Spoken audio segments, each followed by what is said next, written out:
Subhanallah, subhanallah, alhamdulillah, Allahu akbar. A'udzubillahi minasyaitonirrajim. Bismillahirrahmanirrahim. Assalamualaikum warahmatullahi wabarakatuh. Alhamdulillah. Alhamdulillahi rabbil alamin. Hamdanillah. Salatan wa salaman ala Rasulillah.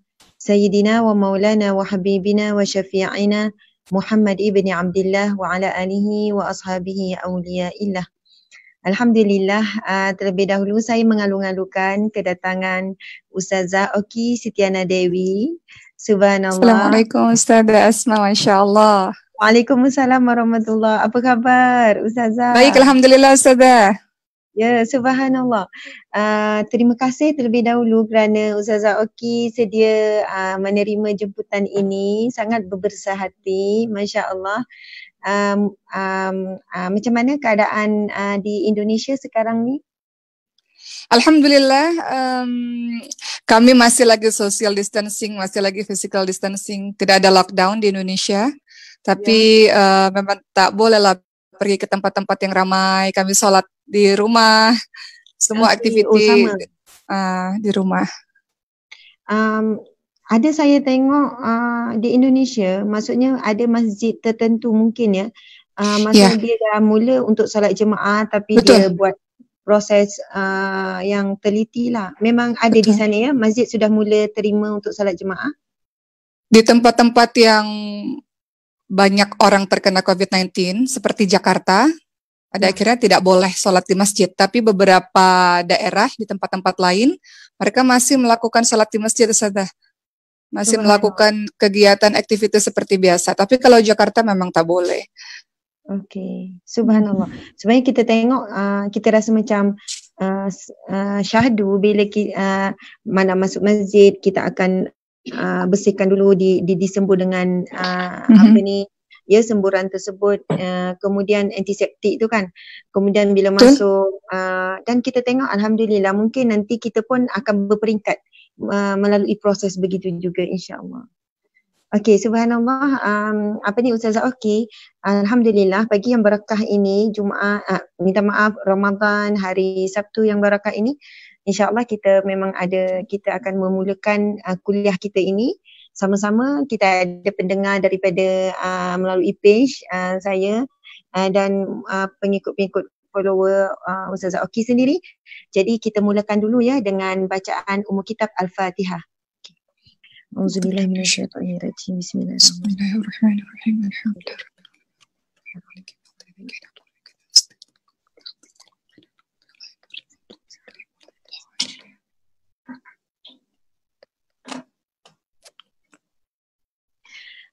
Alhamdulillah. Ustazah Oki, boleh ke Ustazah cerita sikit perkembangan diri? Sebenarnya ramai yang minat pada Oki, ramai follower dari Malaysia. Jadi kalau macam saya tahu sikit sebanyak tentang latar belakang keluarga, anak-anak. Sekarang pun Ustazah Oki sedang siapkan PhD yang saya tahulah. Mungkin boleh cerita sikit latar belakang keluarga ke tentang Oki. Okay, silakan. Tentang Oki, masa ini aktiviti memang sebentar lagi insya Allah di tahun ini kalau memang Allah izinkan akan menyelesaikan PhD. Oki sebenarnya mengambil 2 kuliah di 2 universitas yang berbeda. Oki mengambil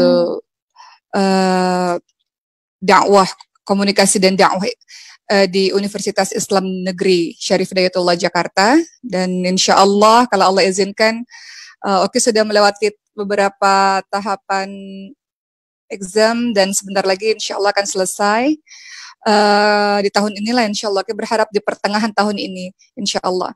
Selepas itu satu lagi memang belum mulailah, kelas sudah selesai tapi memang Oki belum mengerjakan tesis di universitas yang satu lagi. Oki mengambil pendidikan Islam based on Quran di Perguruan Tinggi Ilmu Al-Quran di Jakarta.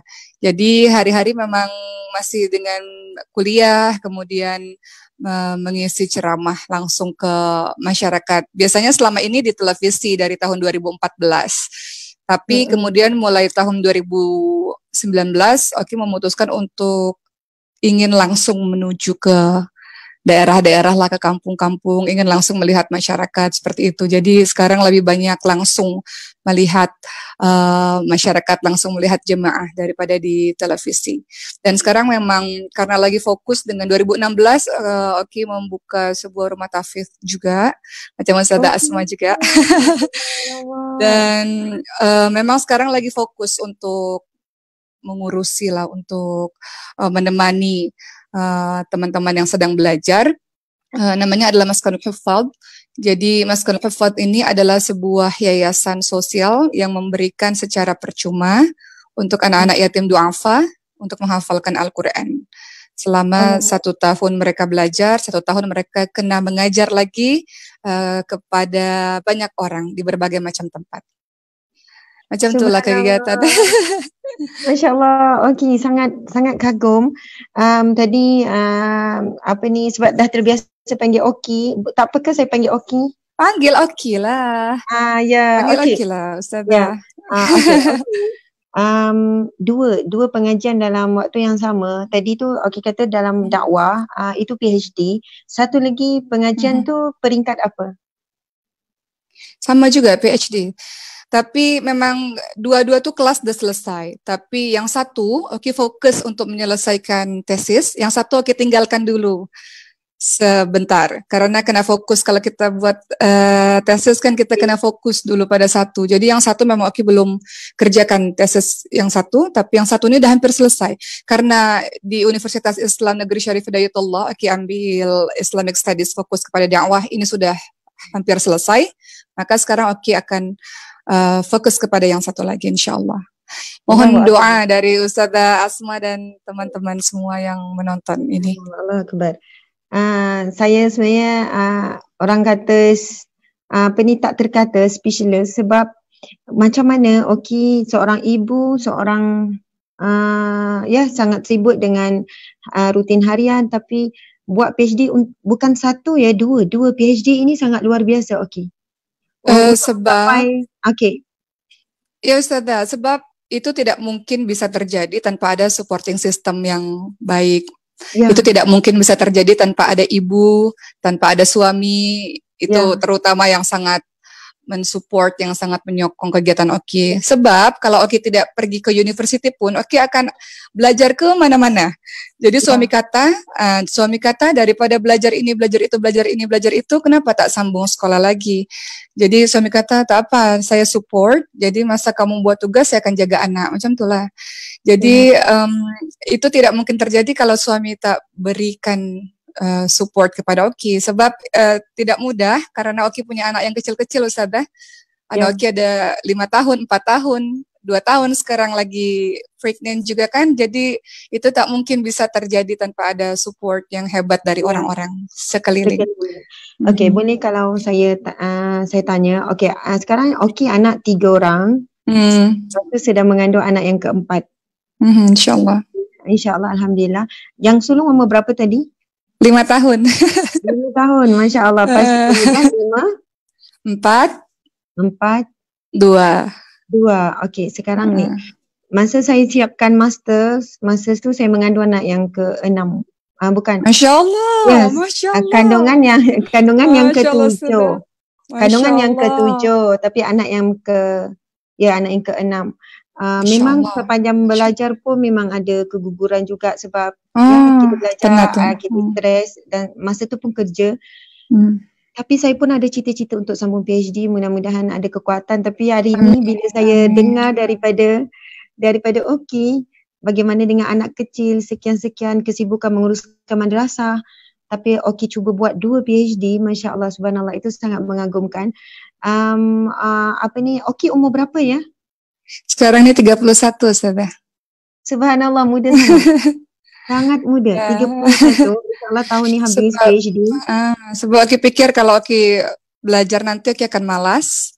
Jadi Oki kena gunakan masa muda dengan sebaik-baiknya lah. Oki nak selesaikan sekolah ini betul-betul secepat mungkin, sebab selepas itu Oki boleh fokus dengan belajar yang lain macam tu. Jadi tak nak menunda-nunda sekolah macam tu. Apa cabaran paling utama perjuangan Oki dalam belajar siapkan PhD, dakwah? Cabaran utama apa dia? Kita harus pandai-pandai membagi masa, membagi waktu kita. Dan tentu saja do more, get more. Kita lakukan yang lebih, kita insya Allah akan dapat yang lebih. Tentu saja no pain, no gain. Kita tidak akan bisa mendapatkan sesuatu tanpa sakit. Dan sebenarnya semuanya terasa ringan. Waktu itu biasanya kalau melakukan berbagai macam kegiatan, doping waktu itu ada dua hal. Yang pertama adalah minta kepada Allah kekuatan agar melakukan semuanya lillah. Kalau lillah kan tak rasa penat. Macam dakwah, macam pergi kampung-kampung jauh kan, 3 jam perjalanan, lewat hutan lagi apa semua. Kalau pikir karena Allah dan kalau pikir bumi ini akan bersaksi akan apa yang kita kerjakan, tidak akan rasa penat. Jadi kita rasa kalau kita belajar atau kita bersama anak atau kita pergi ceramah, kita selalu pikir setiap bumi ini pohon pokok-pokok ini semua akan bersaksi tentang apa yang kita kerjakan. Jadi itu kita tak penat. Lepas itu yang kedua, kita rasa tak penat sebab cabaran memang penat lah sebab kita lakukan banyak hal dalam satu masa. Yang kedua, kita rasa tidak penat kalau dengan cinta. Jadi kalau kita dakwah cinta, kalau kita belajar kita cinta dengan ilmu, kalau kita dengan anak-anak kita cinta, kita berikan yang terbaik, cinta itu membuat kita tidak penat. Jadi lillah dan cinta itu membuat rasa tak ada cabaran yang berarti. Tapi masa kita berada di atas katil, terasalah itu penat. Tapi ketika kita melakukan activity, lillah dan cinta membuat kita ringan menjalankan sesuatu. Itulah yang kita lakukan. Subhanallah, saya rasa macam sebab subhanallah, sebenarnya itulah kuncinya kan. Kenapa ramai kita ibu-ibu yang stres hidup, yang rasa terlalu penat dengan hidup, dengan ujian-ujian. Sebenarnya Allah bukan nak bebankan kita, bukan Allah nak zalimi kita, tapi sebenarnya tanpa sedar kita sedang menzalimi diri kita. Kan kita Rabbana zalamna anfusana, ya Allah aku menzalimi diriku. Kerana apa? Betul lah, dua perkara tu insya-Allah ya para pendengar sekalian, kita sama-sama semat, kita belajar daripada Ustazah Oki hari ini. Bila kita buat sesuatu lillah kerana Allah, kita akan dapat pertolongan Allah, kekuatan daripada Allah. Betul. Kan Allah akan tunjukkan jalan. Tapi kalau kita buat kerana makhluk, kerana manusia, rasa penat. Penat sebab manusia tak akan kecewa, manusia sangat lemah dalam memberikan balasan, ganjaran. Manusia tidak ada daya untuk berikan apa yang kita perlukan sebenarnya. Allahu Akbar. Kemudian yang kedua, buat sesuatu dengan rasa cinta. Ya, betul. Bila kita buat dengan rasa cinta, cinta ini satu kuasa yang luar biasa. Yang penat jadi hilang, yang sedih jadi gembira, yang sakit pun kita boleh kuat sebab cinta kan. Subhanallah, Allahu Akbar. Dan satu lagi Ustazah, yang sebetulnya selain dua hal itu, yang selalu Aki ingat terus adalah banyak dakwah kan, kita banyak safar kan, dan kita rasa sangat dekat dengan kematian. Jadi selalu berpikirlah bahwa apa yang Aki lakukan ini mungkin ini yang terakhir. Mungkin ini yang terakhir, ini dakwah mungkin dakwah yang terakhir, ini belajar mungkin ini belajar yang terakhir, ini mau bersama dengan anak-anak mungkin bersama dengan anak-anak yang terakhir. Maka dengan berpikir akan mati itu selalu dekat-dekat. Tapi oke, selalu cakap dengan orang-orang lah. Selalu cakap kalau pasal mati ini orang-orang masih rasa takut kan. Sementara aku pikir memang jangan cakap macam tu, dan setiap kali cakap pasal mati mereka selalu cakap jangan cakap pasal tu, tapi selalu katakan nanti bila saya mati nanti tolong teruskan rumah tahfidz ini, nanti kalau saya mati nanti macam tu lah, selalu kata macam tu. Tapi orang-orang jangan cakap macam tu. Tapi untuk Aki sendiri, kematian itu ya untuk kita semua muslim itu membuat kita berusaha dalam setiap kegiatan kita, berusaha untuk memberikan yang terbaik seperti itu, dan berusaha untuk kalau ada salah selalu berusaha untuk ingin minta maaf pada orang, takut kalau orang nanti menuntut kita di akhirat nanti kan. Jadi kematian juga merupakan salah satu yang membuat Oki bersemangat melakukan banyak hal untuk berjumpa dengan Allah macam tu. Allahu Akbar. Kan Nabi pun sebut kan orang yang paling bijak adalah orang yang membuat persiapan untuk mati. Betul. So, orang yang bersiap untuk mati tu Orang yang Betul. bersiap. Sebenarnya kan saya tengok suami saya sedang dukung yang kecil 9 bulan tu. Masya Allah, Saya Masya kan saya ada 7 orang. Masya Allah. Jadi bila saya live, kita buat kerja, memang full support daripada suami lah. Kadang kalau kita cakap pengorbanan suami ni kita sedih kan, okey kan. Sebab mereka telah meminjamkan kita sebagai isteri kepada masyarakat. Betul. Kan? Maksudnya kadang-kadang hak dia sebagai suami itu dah terlalu kurang. Maksudnya masa kita dengan dia kadang, saya selalu kadang keluar dengan PA, dengan pembantu kan, dengan muslimat lah. Pergi kadang 2 hari, 3 hari. Dia uruskan semua 7 orang anak. Kami tidak adalah pembantu yang tinggal di rumah. Maksudnya daripada baby sampai semualah A to Z. Jadi betul, takkan mampu, kita tidak boleh nak pergi lebih jauh. Kita tak boleh nak, tanpa Allah hadirkan orang-orang yang sekeliling kita yang sangat turut berkorban. Tapi mereka ni, orang tak nampak, orang nampak kita kan, okey. Tapi kadang saya selalu cakap begini kepada yang muslimat yang selalu ikut, PA, pembantu. Saya cakap pada suami, saya cakap pada anak-anak. Dalam perjuangan dakwah ini, kalian orang yang lebih beruntung sebenarnya. Suami kamu lebih beruntung sebab tidak diuji dengan perasaan riak, dengan pujian orang, takabur, ujub, kemasyhuran yang sangat melalaikan. Maksudnya mereka berkorban, jadi support bersama dengan kita, tapi hati mereka jauh lebih terjaga dan selamat daripada kita.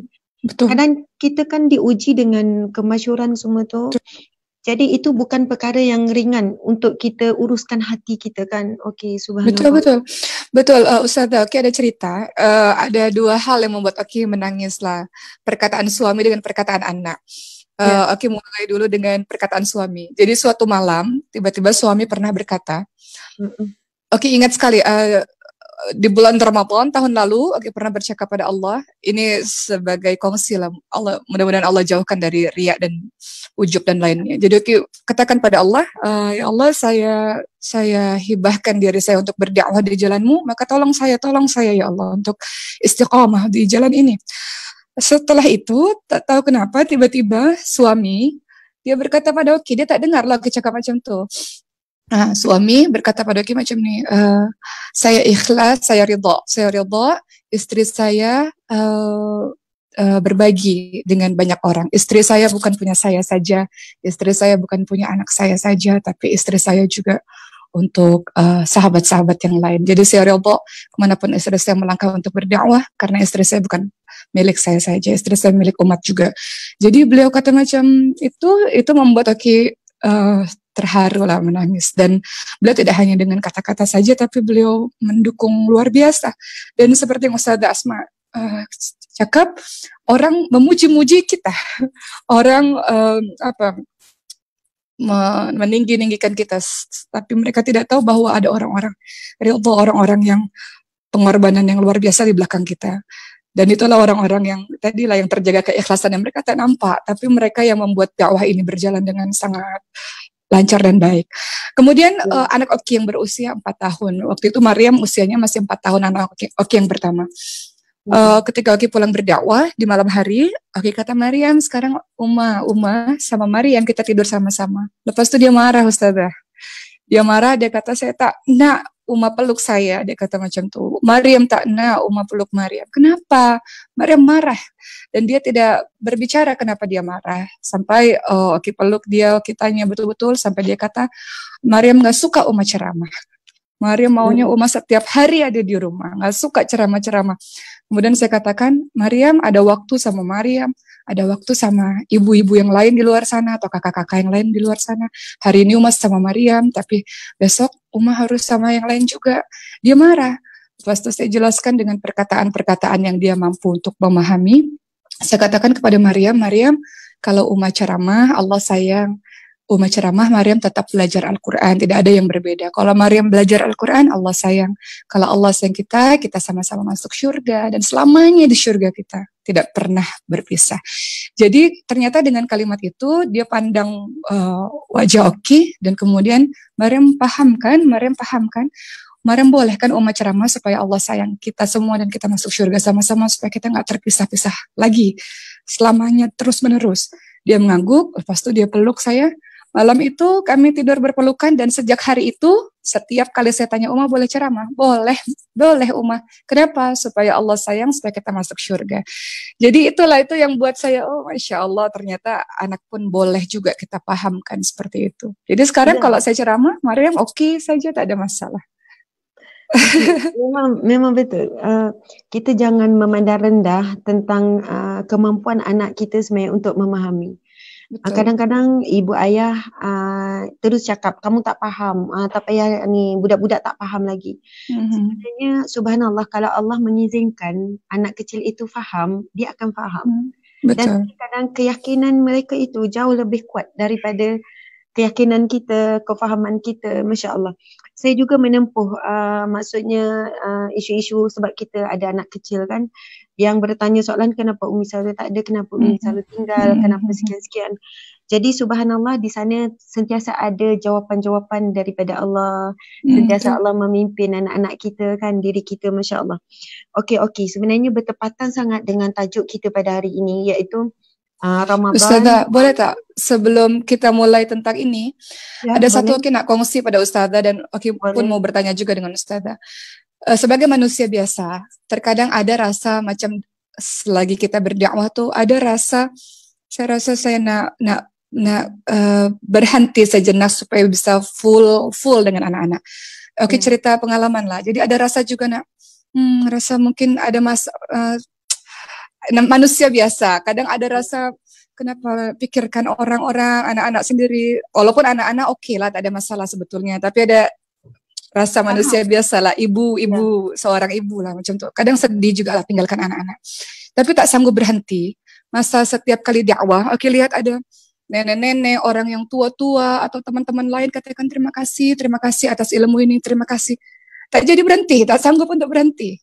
Macam tu. Jadi di satu sisi saya rasa saya nak full time selalu dengan anak-anak lah sebagai seorang ibu, tapi masa berjumpa dengan jemaah tu setiap kali jemaah kata terima kasih, saya berubah, terima kasih. Jadi macam tak boleh berhenti macam tu lah. Jadi tak tahulah ini dirasakan Ustazah Asma atau tidak, tapi itu rasakan lah. Jadi putuskan tak boleh berhenti lah macam tu. Karena orang-orang memerlukan sehingga tak boleh egois memikirkan diri sendiri macam itulah. Itulah cerita-cerita yang belum pernah cerita pada orang lain. Sebenarnya perasaan tu bukan saja. Saya sentiasa berperang dengan perasaan tu. Lagi-lagi kalau ujian ataupun ada fitnah, ada cacian, ada macam-macam tu, ancaman pun ada, ugutan. Kadang suami pun ada ketikanya kata cukuplah berdakwah tu, cukuplah sekarang ni fokus yang untuk kehidupan sekian-sekian. Kadang-kadang kita saling menguatkan, kita lemah.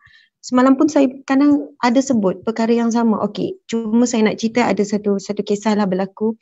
Ini cerita 5 tahun lepas. Masa tu saya dah mula sibuk juga dengan jadual ceramah kuliah 5 tahun lepas, walaupun bukannya secara meluas macam hari ini.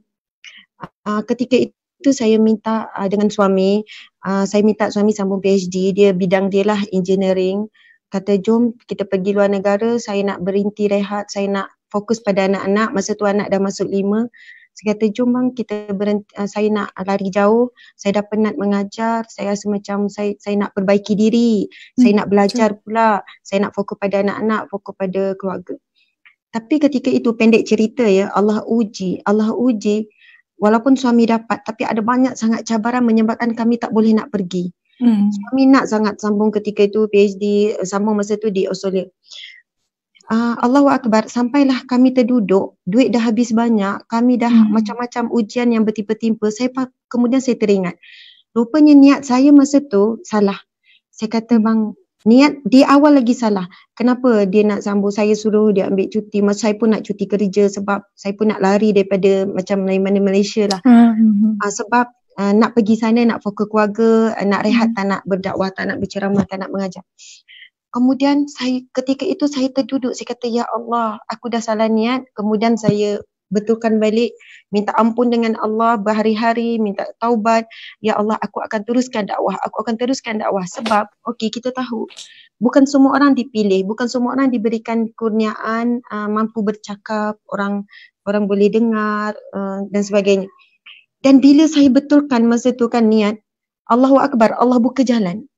Hanya beberapa ketika kami dah sampai sana, dan bila sampai di Australia, di Brisbane ketika itu, terus sampai sana tanpa malu dan segan buat promosi walaupun orang tak kenal.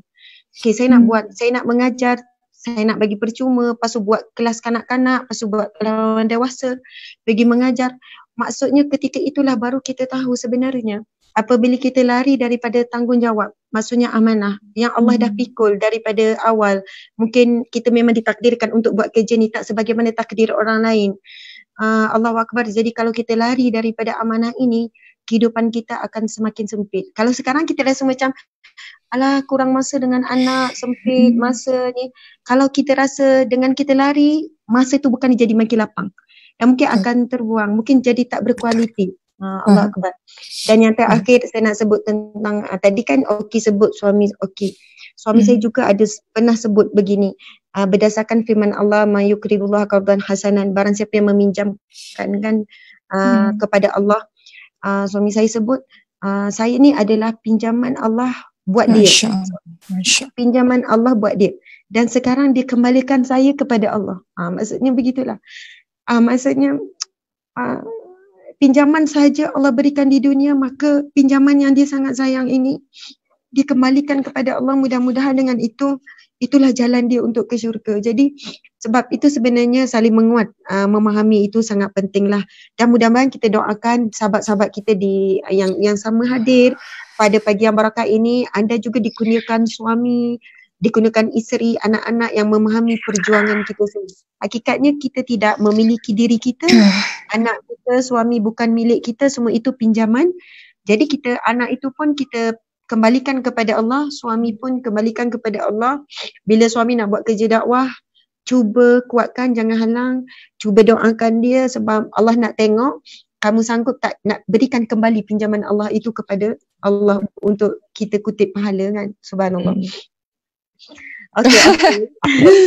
Saya pun saya sebenarnya tak terfikir, minta maaf pada tak terfikir sebenarnya nak macamnya cakap tentang ini, tapi ini izin Allah, mudah-mudahan jadi inspirasi sikit kepada para pendengar, ada manfaat, bukan saya saja nak luah perasaan, tidak, subhanallah. Jadi saya nak persilakan dulu Ustazah Oki. Yang saya sangat hormati, yang saya daripada dulu lagi memang saya ikuti dakwah-dakwah Oki, ceramah Oki, untuk Oki memulakan tajuk kita pada hari ini, Ramadan dan sejarah kegemilangan Islam. Mungkin Oki nak petik mana-mana kisah yang berlaku di bulan Ramadan. Dipersilakan Ustazah Oki. Baik, Masya Allah. Assalamualaikum warahmatullahi wabarakatuh. Sahabat yang dirahmati oleh Allah Subhanahu wa taala. Alhamdulillahirabbil alamin wa bihi nasta'in ala umuri dunya waddin wassalatu wassalamu ala asyrafil anbiya'i wal mursalin wa ala alihi wa sahbihi ajma'in, amma ba'd. Teman-teman yang dimuliakan oleh Allah Subhanahu wa taala, alhamdulillah kita masih tetap berada di bulan suci Ramadan ini. Insyaallah tetap terus semakin meningkat semangatnya, bukan malah menurun. Dan kita tahu bersama-sama bahwa bulan Ramadan bukan hanya sekadar syahrul Quran. Kita tahu bahwa bulan Ramadan bulan diturunkannya Quran. Syahrul Ramadan alladzi unzila fihi al-Qur'anu hudan lin-nas, begitu kata Allah. Bulan Ramadan adalah bulan yang diturunkannya Al-Qur'an, yang mana Al-Qur'an merupakan petunjuk bagi manusia. Tidak hanya syahrul Quran, bulan Ramadan juga disebut-sebut sebagai bulan pengampunan dosa, bulan di mana kita dikabulkan doa-doa kita, bulan di mana kita mendapatkan pahala yang dilipat gandakan. Tapi ketahuilah teman-teman bahwa ternyata bulan Ramadan adalah bulan yang perjuangan luar biasa. Di masa Rasulullah atau setelah Rasulullah wafat, perjuangan itu masih terus dilakukan. Walaupun dalam kehidupan kita yang sekarang, kita juga di bulan Ramadan mengalami dua jihad. Jihad di pagi hari adalah berpuasa, jihad di malam hari adalah dengan salat malam kita. Tapi yang saya maksud dengan perjuangan atau jihad pada hari ini adalah jihad yang berada di medan perang. Kita tahu bahwa Islam tidak tersebar ke berbagai macam hamba Allah lainnya dengan kekerasan. Bukan. Perang itu sebenarnya adalah dalam rangka untuk mempertahankan diri dan juga membebaskan manusia lainnya dari kejahiliahan. Maka ada banyak peristiwa-peristiwa hebat yang terjadi di bulan Ramadan, yang artinya tidak ada alasan bagi kita untuk bermalas-malasan di bulan suci Ramadan. Kita tahu sama-sama, sahabat yang dimuliakan oleh Allah Subhanahu wa taala, bahwa Rasulullah Shallallahu alaihi wasallam berdakwah di kota Mekah 13 tahun, dan pada saat itu umat Islam masih sangat sedikit. Ditambah lagi ketika wafatnya Siti Khadijah radhiyallahu anha, istri tercinta Rasulullah, dan pamannya Abu Thalib yang selama ini menjaganya juga wafat. Sehingga orang-orang kafir Quraisy semakin menyerang umat Islam dan melakukan penyiksaan dengan Rasulullah dan para sahabatnya semakin menjadi-jadi. Itu sebabnya kenapa Rasulullah SAW pada akhirnya berhijrah menuju ke Yathrib Madinah. Dan kita tahu di Yathrib Madinah ini Rasulullah SAW mulai membuat peradaban Islam yang sangat luar biasa diterima di Yathrib, di Madinah tersebut. Dan mulailah terjadi berbagai macam peperangan-peperangan. Beberapa di antaranya terjadi di bulan suci Ramadan. Kita lihat teman-teman sekalian di tahun 2 Hijrah, peristiwa yang terkenal, yang semua dari kita memahami peristiwa ini, yakni Perang Badar. Dan Perang Badar ini terjadi pada tahun 2 Hijrah. Pada saat itu dikatakan umat Islam sekitar 313-314 orang. Kekuatannya sangat sedikit karena pada saat itu baru berpindah dari Mekah menuju ke Madinah, baru mengumpulkan kekuatan. Jadi belum banyak kekuatan terkumpul bagi umat Islam. Sementara pasukan musuh berjumlah sekitar 1.000 pasukan kafir Quraisy. Maka pada saat itu mereka semua berada di lembah yang bernama Badar. Di Badar inilah terjadi peperangan yang dahsyat, tapi sebelumnya lihat bagaimana Rasulullah melakukan qiyamul lail, teman-teman sekalian. Maka Rasulullah terus berdoa kepada Allah. Dan Rasulullah SAW mengatakan, ya Allah, kalau Engkau tidak menolong kami, ya Allah, niscaya tidak akan ada seorang pun yang menyembahmu. Maknanya adalah Rasulullah betul-betul memohon pertolongan dari Allah. Karena Rasul paham secara logika manusia tidak mungkin umat Islam menang dengan peralatan perang yang sedikit, pasukan yang sedikit, melawan pasukan musuh yang sangat hebat. Tanpa adanya pertolongan Allah, tidak mungkin umat Islam menang. Maka apa yang terjadi? Pada saat itu, Abu Bakar sampai menepuk-nepuk pundak Rasul dan mengatakan, sudahlah Rasulullah, cukup, doamu cukup. Allah sudah mendengarkan doamu. Begitu kata Abu Bakar, karena Rasulullah betul-betul khusyuk dalam qiyamul lailnya, dalam doanya, betul-betul minta kepada Allah Subhanahu wa taala. Sampai akhirnya ketika terjadi Perang Badar, keesokan harinya, apa yang terjadi teman-teman sekalian? Ternyata Masya Allah, ternyata kalau kita lihat dengan pandangan mata manusia biasa, umat Islam pasti kalah.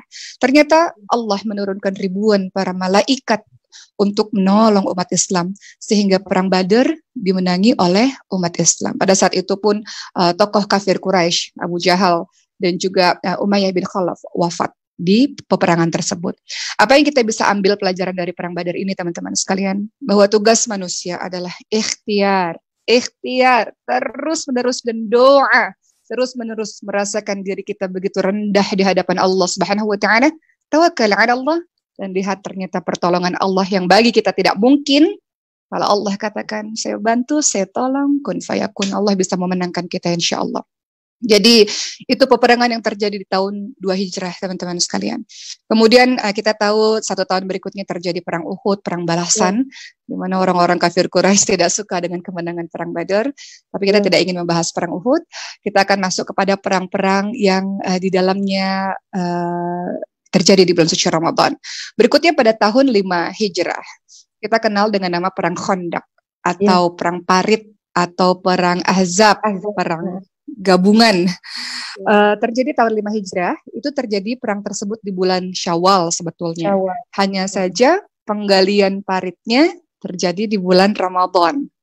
Bayangkan teman-teman sekalian, pada saat itu jumlah pasukan musuh sekitar 3.000 orang kalau saya tidak salah ya. Perang Khandaq itu ya pasukan muslim 3.000 orang dan pasukan musuh 10.000 orang. Pada saat itu pasukan musuh bergabung antara kafir Quraisy dan juga orang-orang Yahudi, terutama Bani Nadir. Jadi dulu orang Yahudi tinggal di Yathrib, tapi karena berkhianat maka Rasulullah usir. Bani Nadir ini diusir, Yahudi Bani Nadir diusir. Mereka bergabung bersekutu untuk menyerang umat Islam. 10.000 kafir Quraisy dan orang-orang Yahudi, kemudian ingin mengepung Madinah, yang pada saat itu pasukannya hanya 3.000 orang saja. Maka kita tahu juga akhirnya ada seorang sahabat namanya adalah Salman Al-Farisi radhiyallahu anhu, beliau dari Persia, dan beliau mengusulkan agar Madinah dibuat parit di bulan Ramadan. Bayangkan mereka menggali parit, Masya Allah, 5.000 meter lebih panjang dari parit tersebut, 3.000 meter lebih kedalaman parit tersebut, dan 400 meter lebih lebar dari parit itu, dan dikerjakan oleh 3.000 orang Islam yang menggali terus-menerus. Bahkan Rasulullah pun ikut menggali. Rasulullah pun ikut menghancurkan batu-batu yang keras itu pada saat di bulan suci Ramadan. Dan Rasulullah memotivasi bahwa kelak kita akan bisa menguasai Persia, kita akan bisa menguasai Romawi, kita akan bisa menguasai Yaman, kita akan bisa menguasai Konstantinopel, yang dimana akhirnya terkenal kalimat Rasul itu, yang dimana pasukan yang terbaik adalah pasukan yang di Konstantinopel tersebut, pemimpin yang terbaik adalah pemimpinnya yang di Konstantinopel tersebut, yang kemudian nanti kita kenal ada Muhammad Al-Fatih. Tapi intinya adalah yang ingin kita lihat dari perang Khandaq ini, bagaimana di bulan suci Ramadan mereka saling bantu-membantu dengan fisik mereka, perjuangan yang sangat luar biasa untuk membela agama ini, teman-teman sekalian. Sampai akhirnya kaum kafir Quraisy dan Yahudi tidak bisa masuk ke Madinah, dan akhirnya Allah memporak-porandakan mereka, Allah menghancurkan mereka dengan angin yang sangat kuat, sehingga peperangan ini pun dimenangi juga oleh umat Islam. Itu terjadi tahun 5 Hijrah, termasuk perang-perang penting yang harus kita ingat. Kemudian ada lagi yang berikutnya yang juga penting terjadi di bulan suci Ramadan. Ini peristiwa ya. Okey, sebelum Oki teruskan ke saya memang hari ini nak bagi peluang Oki lama. Cuma saya boleh ya saya tentang perang Khandaq tadi tu. Boleh Ustazah. Ya, sebelum Oki seterusnya nanti pergi perang-perang lain, perjuangan-perjuangan yang lain sampai Muhammad Al-Fatih pun nanti minta Oki ceritakan juga, sebab hari ini memang kalau boleh saya nak dengar daripada Oki. Subhanallah, ada satu kisah yang sangat menyayat hati ya, ketika berlaku ketika dalam proses menggali parit ni. Saya pernah baca bagaimana saat ketika beberapa orang sahabat telah hampir macam mereka terlampau kepenatan. Dikatakan, kita tahu bila Ramadan, kalau di negara Arab, antara nama Ramadan ni, Ramadan maksudnya panas, dia berlaku di bulan yang panas. Betul. Jadi dalam keadaan umat Islam berpuasa, kemudian bulan yang panas terik, kita cuba bayangkan umat Islam bukanlah maksudnya dalam keadaan yang sentiasa kenyang, mereka sentiasa dalam keadaan kelaparan, tidak cukup makan dan sebagainya. Tiba-tiba mereka perlu melakukan perkara yang berat, menggali tanah yang dalam, yang lebar, yang panjang sebagaimana yang Oki sebutkan tadi. Di bawah terik matahari. Kemudian ada beberapa orang sahabat yang kadang-kadang pengsan, yang kadang-kadang tidak boleh meneruskan. Dan ada sahabat mengadukan ketidakmampuan, terlampau lapar dan sebagainya. Sampailah satu ketika Nabi Muhammad sallallahu alaihi wasallam, baginda turun ke dalam parit, kemudian baginda membuka. Dikabarkan Nabi membuka baju baginda, kemudian terlihatlah pada perut baginda itu ikatan, maksudnya ada tali dengan 2 batu. Sedangkan sahabat-sahabat lain, kenapa ya, kita kan harus faham, kalau perut terlalu kosong, maksudnya supaya angin tak masuk, lalu para sahabat akan ikat perut itu dengan tali kemas kuat supaya menghalang angin masuk. Tapi jika nak kuatkan lagi supaya lebih ketat, diletakkan batu supaya lebih menekan. Sahabat-sahabat ada 1 batu sekian, tapi bila dilihat kepada tali yang mengikat perut Nabi itu 2 batu. Subhanallah, ketika itulah sahabat-sahabat yang asalnya penat, kata tidak mampu, terus bangkit dan menangis melihat yang paling lapar di kalangan sahabat-sahabat, yang paling lapar ketika itu adalah Rasulullah sendiri. Yang paling menahan kelaparan, kepenatan dan Rasul sendiri dengan tubuh badan yang kurus dan sebagainya. Dan Rasulullah turun ke dalam parit untuk menggali, memberikan semangat. Sebab itu subhanallah, orang Islam ketika itu dia bukan kuat kerana tidur yang banyak. Dia bukan kuat kerana makan yang kenyang. Dia bukan kuat kerana rehat yang cukup. Tetapi kekuatan yang mereka ada adalah semata-mata kerana kekuatan lakukan sesuatu kerana Allah. Kekuatan jihad, cintakan Rasulullah, cintakan perjuangan. Itulah kekuatan yang luar biasa. kita kan kadang-kadang kenapa nampak penat, oh tak cukup rehat malam tadi, tak cukup tidur, ni kenapa lembek ni, puasa tak larat, ni kenapa, maksudnya kadang-kadang kekuatan kita adalah bergantung kepada makhluk, maksudnya subhanallah. Jadi inilah satu macam satu kisah, satu bentuk ia berlaku di bulan Ramadan, walaupun mereka dalam keadaan yang sangat lemah, tapi kerana kekuatan itu datangnya daripada Allah yang qawi, yang maha kuat. Okey Ustazah, okey teruskan, saya ingin lagi mendengar sebarang. Betul itu Ustazah. Jadi kekuatan umat Islam itu didapatkan karena tadi itu, karena mereka melakukannya lillah, karena Allah Subhanahu wa taala, dan karena cinta kepada Allah Subhanahu wa taala, cinta kepada nabinya, cinta kepada agamanya, sehingga ada kekuatan yang besar walaupun sedang dalam keadaan berpuasa untuk memberikan yang terbaik pada masa jihad tersebut. Jadi teman-teman sekalian, tadi kita sudah dengar sama-sama bahwa di dalam bulan suci Ramadan ada perang-perang dahsyat yang terjadi di bulan suci Ramadan ini ya. Ada perang Badar, kemudian ada perang Khandaq, dan juga tentu saja ada peristiwa yang sangat membahagiakan bagi umat Islam terjadi juga di bulan suci Ramadan, adalah pembebasan kota Mekah atau Fathu Mekah, pembebasan kota Mekah. Sebelum kita masuk pada pembebasan kota Mekah yang terjadi pada tahun 8 Hijrah, teman-teman sekalian, kita harus tahu dulu beberapa peristiwa penting di tahun-tahun hijrah ini. Kalau kita membicarakan hijrah, atau orang Indonesia biasanya mengatakan hijriyah, adalah tahun ketika Rasulullah berhijrah. Semasa Rasulullah berada di Mekah, maka biasanya kita akan sebutkan sebagai tahun ketiga kenabian, 4 kenabian, 5 kenabian. Tapi semasa di Madinah, maka kita akan menyebutnya dengan hijrah atau hijriyah. Maka di tahun 2 hijriyah atau 2 hijrah terjadi perang Badar, tahun 3 hijrah terjadi perang Uhud. Kemudian kita masuk nanti ke tahun 5 hijrah terjadi perang Khandaq. Tahun 6 hijrah terjadi perjanjian Hudaibiyah. Perjanjian Hudaibiyah inilah yang menjadi penyebab akan terjadinya Fathu Mekah, pembebasan kota Mekah. 7 hijrah terjadinya perang Khaybar. 8 hijrah terjadinya Fathu Mekah atau pembebasan kota Mekah. 9 hijrah terjadinya perang Tabuk. Dan 10 hijrah Rasulullah SAW wafat. Itu beberapa di antara tahun yang penting juga secara global, secara garis besar kita ingat. Setelah 5 hijrah terjadinya perang Khandaq atau perang parit, itu teman-teman sekalian disebut perang parit karena menggali parit, disebut perang Ahzab karena ini adalah perang gabungan antara Yahudi dan juga orang-orang kafir Quraisy. Kita masuk ke tahun 6 hijrah. Di tahun 6 hijrah Rasulullah SAW bermimpi, teman-teman sekalian, bahwa Rasulullah kembali lagi ke kota Mekah, ke kampung halamannya untuk tawaf di Baitullah, untuk beribadah. Maka Rasulullah menyampaikan kepada para sahabat-sahabatnya, maka ada sekitar 1.200 sahabat yang pada akhirnya hendak menuju ke Mekah untuk beribadah. Tentunya mereka sangat rindu dengan kampung halamannya. Mereka adalah orang-orang yang berasal dari Mekah, kemudian terusir dari kampung halamannya, sudah lama tidak pulang ke kampung halaman, sehingga ketika Rasulullah menyampaikan, ayo kita beribadah kembali ke kota Mekah, bukan untuk berperang, bukan untuk menyerang, tidak, betul-betul untuk beribadah saja. Akhirnya 1.200 orang bersama dengan Rasulullah pergi untuk menuju ke Mekah. Sampailah di satu tempat namanya Hudaibiyah. Ternyata orang-orang kafir Quraisy mengira bahwa umat Islam akan menyerang mereka. Umat Islam akan melakukan kekacauan, kerusakan kepada mereka. Sehingga mereka bersiap-siap untuk menyerang umat Islam. Tapi Rasulullah SAW sama sekali tidak punya niat untuk menghancurkan atau untuk berperang, untuk melakukan pertumpahan darah, apalagi di kota yang suci seperti Mekah. Maka Rasulullah SAW mengirimkan Utsman bin Affan radhiyallahu anhu untuk melakukan diplomasi, untuk berbicara kepada orang-orang di Mekah bahwa kedatangan umat Islam hanya untuk tawaf saja, setelah tawaf akan pulang, hanya untuk beribadah saja di Baitullah, sudah rindu untuk berlama-lama di Baitullah. Akhirnya Utsman bin Affan melakukan diplomasi, berbicara dengan para pembesar, para petinggi yang ada di Mekah, dan selama 3 hari Utsman bin Affan berada di sana. Sehingga mulai tersiar kabar Utsman bin Affan itu terbunuh atau dibunuh di kota Mekah. Maka itulah yang menyebabkan akhirnya Rasulullah SAW mengadakan baiat.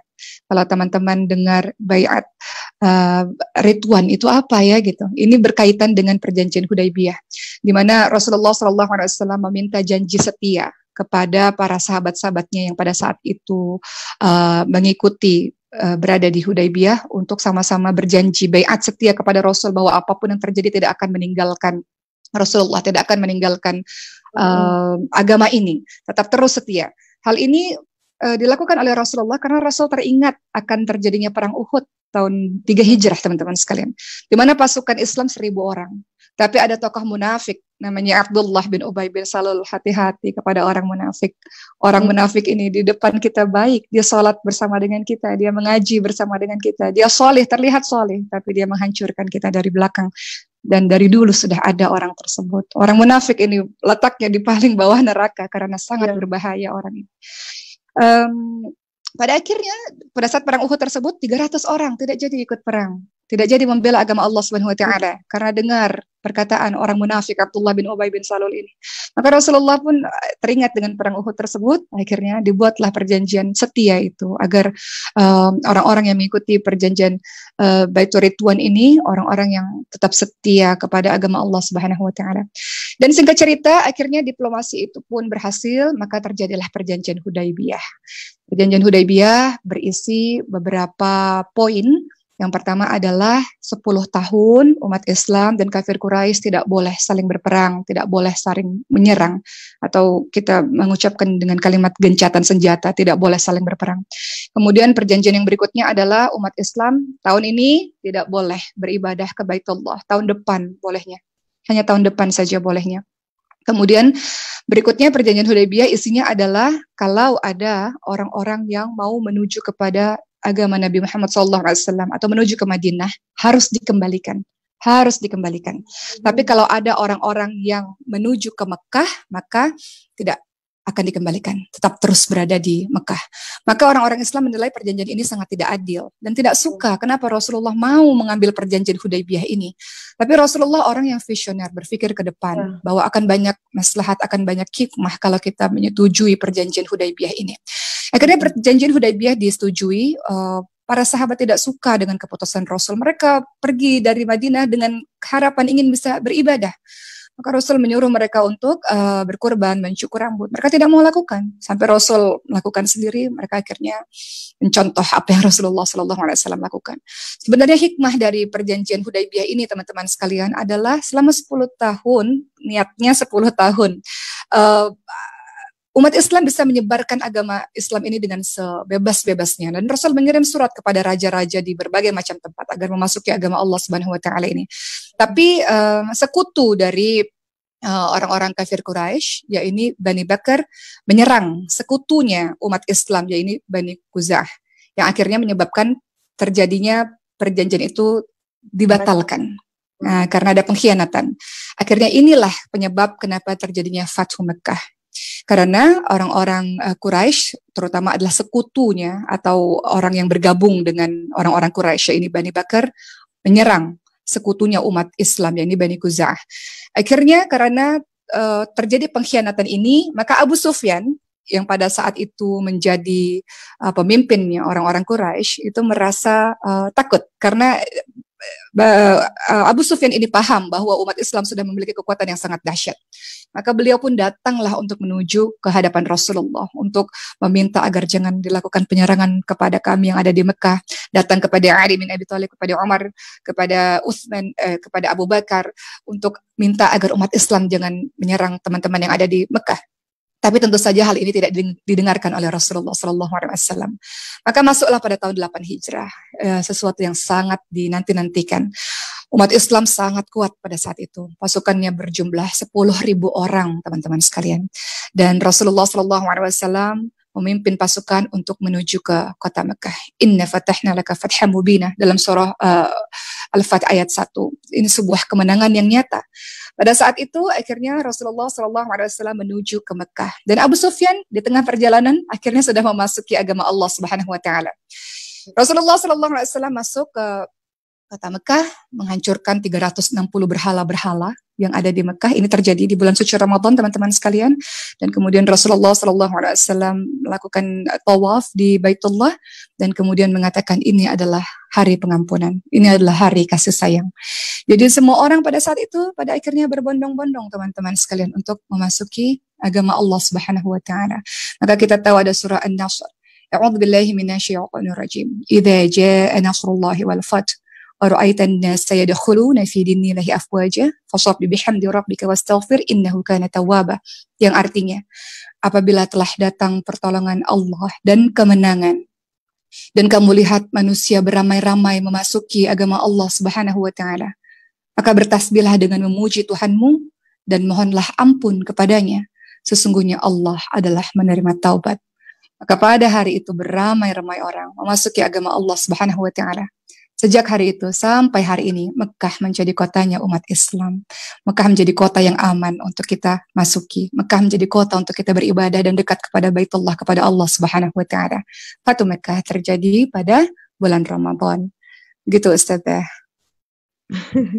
Subhanallah, Masya Allah. Makasih Ustazah Oki. Sebenarnya banyak lagi kan sejarah-sejarah agung umat Islam.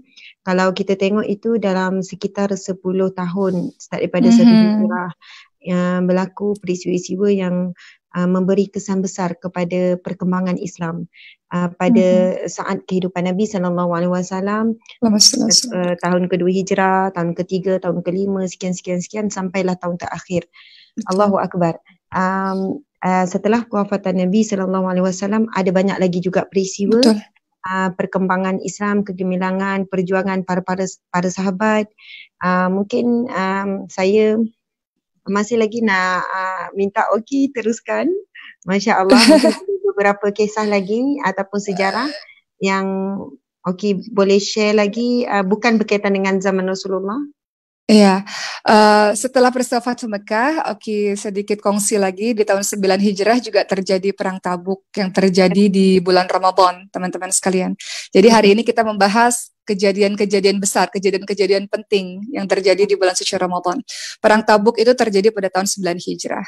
Pada saat itu pasukan Islam gagal mengalahkan pasukan Bizantium atau Romawi Timur dalam pertempuran Mu'tah. Jadi orang-orang di sana berpikir, oh umat Islam ini sebenarnya melemah, sehingga mereka merencanakan untuk melakukan peperangan atau menyerang umat Islam.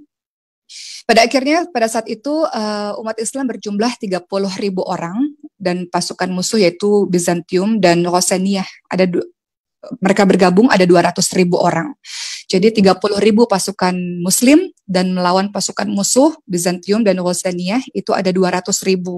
Dan akhirnya pergi ke Tabuk itu juga perjalanan yang sangat susah, jauh, panas dan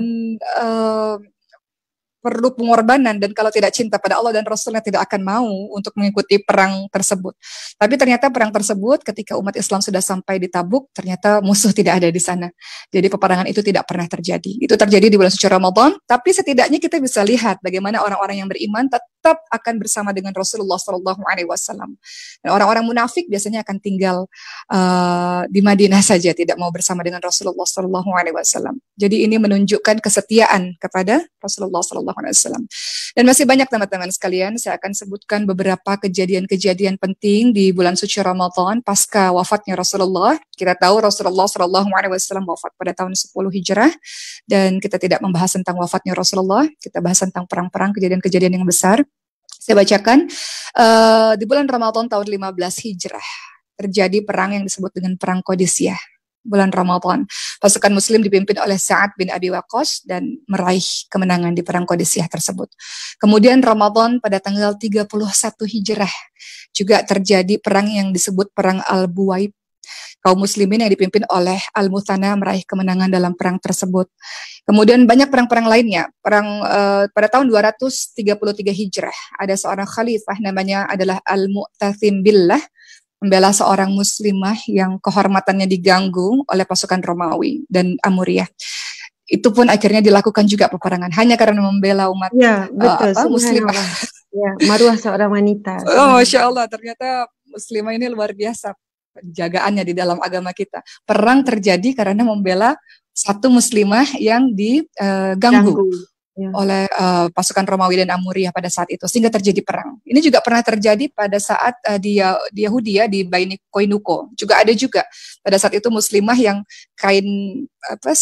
kainnya diangkat dan kemudian terjadi perang karena melecehkan atau mengganggu muslimah. Muslimah di dalam Islam dihormati, dimuliakan, mahal harganya kawan-kawan sekalian. Kita ini harusnya berbangga menjadi seorang muslimah karena begitu luar biasa Islam menjaga kita.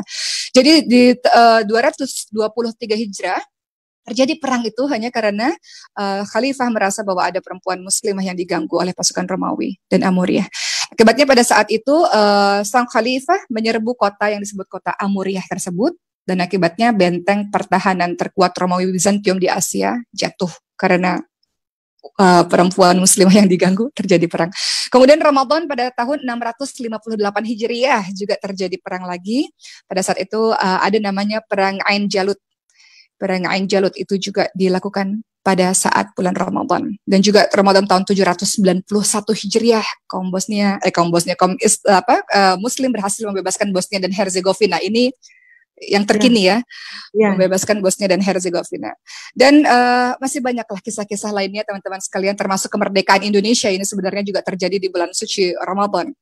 Jadi kita lihat bahwa visi jihadnya para muslim ini adalah untuk membebaskan manusia, teman-teman sekalian. Kita ini bukan, dalam Islam kita tahu bahwa kita menyelamatkan satu nyawa, kita artinya menyelamatkan seluruh nyawa. Kalau kita bunuh satu nyawa yang tidak ada alasan sama sekali, kita menghabiskan seluruh nyawa.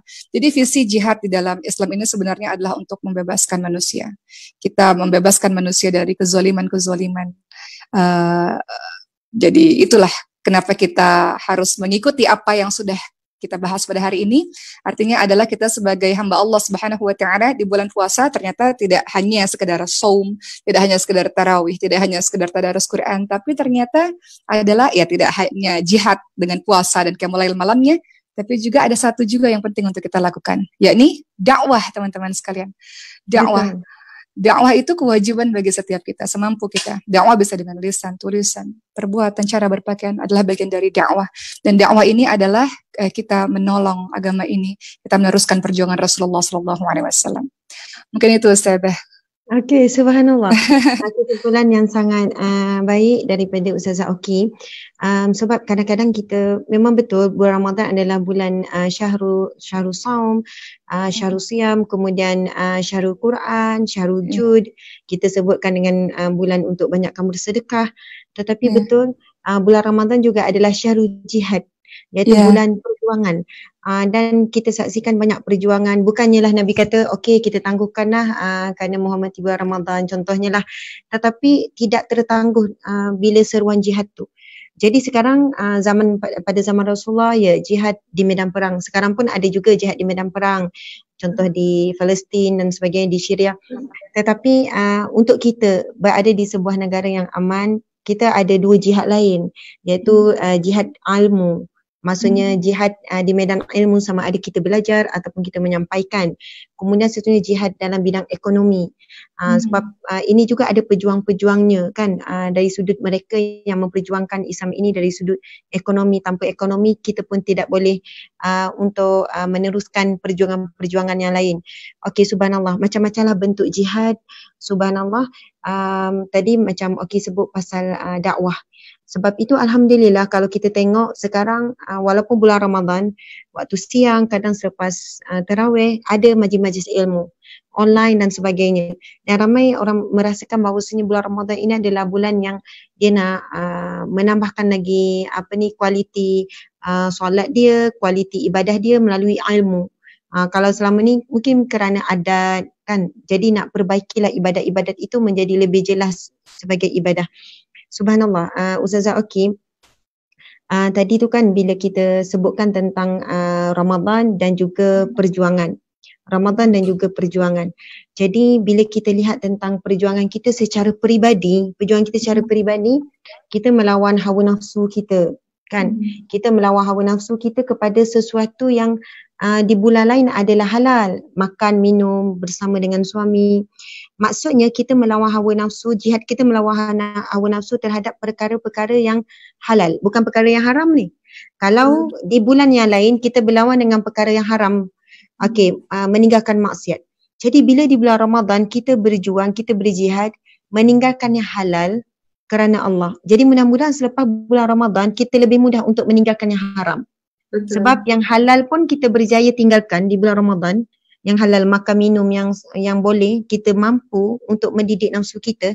Jadi insya-Allah dengan kekuatan jihad ini, ia menguatkan lagi kita untuk meninggalkan yang haram. Sebab nescaya yang haram lebih mudah untuk kita tinggalkan daripada yang halal lah. Tadi bila Oki sebut tentang pakaian kan, pakaian. saya nak share kisah sikit, boleh ya? Okay. Boleh Jadi Ustazah. dah, okey tak apa ke lebih masa sekarang dah 11:07 minit, tak apa ke okey? Tak apa Ustazah. Tak apa Ustazah. Kita sambung sikit lagi. Okey. Saya pernah sebab suami pernah sambung belajar, jadi saya ikutkan berapa tahun, bersalin pun kat sana. Pernahlah menetap sekejap beberapa tahun di Brisbane, Australia. Di sana kan kita pakai macam sama, saya dengan tudung bulat ni, dengan jubah, dengan kadang baju kurung apa semua. Ini dalam tahun 2013, 14, 15. Bila di sana non-Muslim kan, non-Muslim dia selalu tanya. Lagi kalau musim panas kan dia tanya. Dia tanya, oh kenapa awak pakai macam ni, tak panas ke? Lepas tu kadang-kadang kita dekat cashier, non-Muslim pun dia orang bukan tanya sebab dia orang pandang hina, tak. Dia macam dia memang nak tahu. Kadang dia kata, kamu ni, agama kamu ni, Islam ni kenapa memaksa wanita pakai macam ni? Kenapa you kena tutup semua macam ni? Kenapa agama kamu sangat mengongkong kamu? Ayat mengongkong. Kenapa mengongkong kamu, mengikat ini? Kenapa tak bagi kebebasan sebagai manusia untuk pakai? Dalam musim panas, kamu tak panas ke? Saya kan sedang berpeluh-peluh. Musim panas, mereka pula kalau musim panas memang akan buka lah semua. Memang semua seksi apa semua kan. Tapi tiba-tiba kita pakai tutup lengkap. Kemudian kalau kita nak cakap tiba-tiba kan okey, kalau kita nak cakap tak panas, okey, memang tipulah. Sebab memang betul. Memang berpeluh. Panas sana bukan panas yang biasa-biasa. Subhanallah, bila musim panas tu matahari sangat terik, bahang dan sebagainya. Okey. Ketika itu, masa tu saya fikir macam mana nak jawab. Macam mana nak jawab kepada soalan non-Muslim tapi dengan cara yang mudah untuk mereka faham. Ketika itulah Allah bagi saya ilham, saya tanya dia, kadang kita borak ni dengan parents, sama-sama anak, sementara tunggu anak kan kat sekolah. Lepas tu saya tanya, okey, kamu sayang tak anak kamu? Of course, kan. Dia orang jawab, tentulah sayang. Kamu sanggup tak korbankan apa saja demi anak? Tentulah saya berhenti kerja. Saya dulu kerja ni tapi bila dapat anak saya korbankan. Anak paling utama kan. First lah. Okey, subhanallah. Kemudian saya pun kata sebab sayang. Sebab saya jatuh cinta. Saya jatuh cinta sama Tuhan saya. Our God Allah, dan fall in love to our Prophet Muhammad, dan kerana cinta itu saya tak rasa pun pakaian ini panas. Walaupun memang panas, tapi ia okey saja. Maksudnya kerana cinta kita sanggup berkorban apa saja. Dan pengorbanan tu menjadi mudah, jadi ringan. Tak jadi berat. Walaupun kamu nampak macam saya susah, saya panas, tapi okey, tak rasa pun benda ini satu payah. Macam juga kita bila dah sayang anak, kita bangun malam tu okey. Kita tak dapat tidur malam sebab anak. Maksudnya bagi orang nampak susah. Tapi sebab kasih sayang, cinta anak itu lebih besar, mampu kita lakukan pengorbanan. Jadi because of love. Sebenarnya love ni luar biasa. Sebab itu kadang-kadang kalau kita tanya kan, pengorbanan, bila sebut cinta, subhanallah, kalaulah seseorang wanita belum mampu ingin meninggalkan pakaian yang dia suka kepada pakaian yang Allah suka, maksudnya dia belum jatuh cinta kepada Allah. Dia belum jatuh cinta kepada Rasulullah. Betul. Sebab kalau dia cintakan Allah, cintakan Rasul lebih besar daripada cinta dia terhadap pakaian yang dia suka itu, maka dia akan sanggup berkorban. Kemudian bagi persoalan yang dia kata macam dikongkong kan, macam dikongkong. Saya kata sebenarnya apa maksud kebebasan? Ramai orang kata bebas bila kita bebas buat apa saja. Tapi hakikat macam Oki sebut tadi tu, peperangan adalah sebenarnya membebaskan kezaliman manusia terhadap manusia. Peperangan membebaskan manusia daripada jadi hamba manusia, jadi hamba Allah. Betul. Jadi hakikatnya para wanita sekalian, muslimat sekalian, Islamlah satu agama yang membebaskan manusia daripada pandangan manusia kepada pandangan Allah. Inilah hakikat bebas yang sebenar. Sebab wanita muslimah, walau bagaimanapun dunia ini laju berputar, walau bagaimanapun fashion keluar setiap hari, setiap bulan ada fashion keluar setiap tahun. Tapi kita sebetulnya penat ikut fashion tu. penat. Tapi muslimah kita tak terikat, kita terbebas. Betul. Maksudnya saya jawab, saya kata kamu ada 4 musim. Mak Saleh dia ada 4 musim dan setiap musim dia akan tukar fashion. Musim panas pakai yang lain, musim sejuk pakai yang lain. Musim bunga, musim luruh. Sebab itu diorang sana jual baju anak. Kita ada kit market, baju anak setiap musim diorang akan jual beli untuk musim baru. Kata kami pakai sama saja sebab kami tak terikut dengan fashion. Kami tak terikut dengan perubahan sebab pakaian kami adalah apa-apa bentuk pakaian asalkan menutup aurat. Sama juga mereka kadang cara hidup kan, cara hidup sekian-sekian. Kita pula cara hidup yang terbaik adalah ikut sunnah Nabi. Bagaimana perubahan yang berlaku, cara hidup ikut sunnah Nabi, makan ikut sunnah Nabi, berjalan, beribu ikut sunnah Nabi, tidur cara ikut sunnah Nabi. Jadi keluarlah apa alat canggih ke nak tidur kualiti, kita tetap tidur paling kualiti ikut sunnah Nabi. So sebenarnya bila kita ikut Islam, Islam adalah satu agama yang membebaskan manusia daripada dunia, daripada manusia. Kita tak fikir pandangan orang. Pandangan orang, kolok lah pakaian. Tak ada. Kita macam, steady. Yang penting Allah pandang. Yang penting Allah bagi pahala. Tak apa, tak kisah. Akhirnya Alhamdulillah kita jadi lebih free. Kita tak stres dengan penilaian orang. Kamu ni ketinggalan daripada dulu. Sebetulnya jadi tak fokus kepada pakaian, tapi kita fokus untuk mengisi diri dengan ilmu lah. Sebab kalau kita sudah fokus dengan yang lain, fokus dengan pakaian, kita terlupa nak fokus juga kepada hal yang lebih penting. Isi ruhiyah, isi diri dengan ilmu, misalnya macam tu lah. Betul. Okey. Saya pernah baca cerita Bill Gates. Bill Gates saya tak ingat jutawan milioner Mak Saleh ni lah kan, tokoh-tokoh hebat ni. Bila orang tanya dia, kenapa kamu pakai baju warna grey saja? Saya tak ingatlah Bill Gates ke ataupun seorang lagi yang muda yang internet ni. Internet ni siapa dah nama dia? Itulah.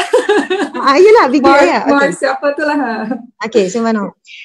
Dia selalu pakai t-shirt, seluar hitam, kan? Lepas tu dia pakai baju grey. Baju kelabu kan. Lepas tu bila orang tanya kenapa, dia kata saya bukan pakai baju yang sama tapi almari saya semua baju yang warna sama saja. Dan itulah seluar. Dia ada banyak tapi sama. Kata kenapa saya nak jimatkan masa daripada saya fikir ini nak baju apa, mesh apa, baju apa ni. Saya ada banyak perkara lain lagi untuk saya fikir. Oh, Masya Allah. Betul. Maksudnya Islam ini kalau kita ikut cara, ia memudahkan hidup kita harian.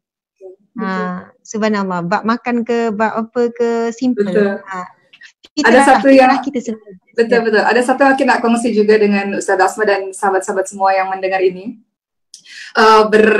Menjawab pertanyaan dari teman-teman non-muslim mengenai hijab. Aku pernah pergi ke Australia juga, Ustazah. Waktu itu ada exchange program. Jadi aku pergi ke sana dan kami semua mengunjungi satu sekolah non-muslim.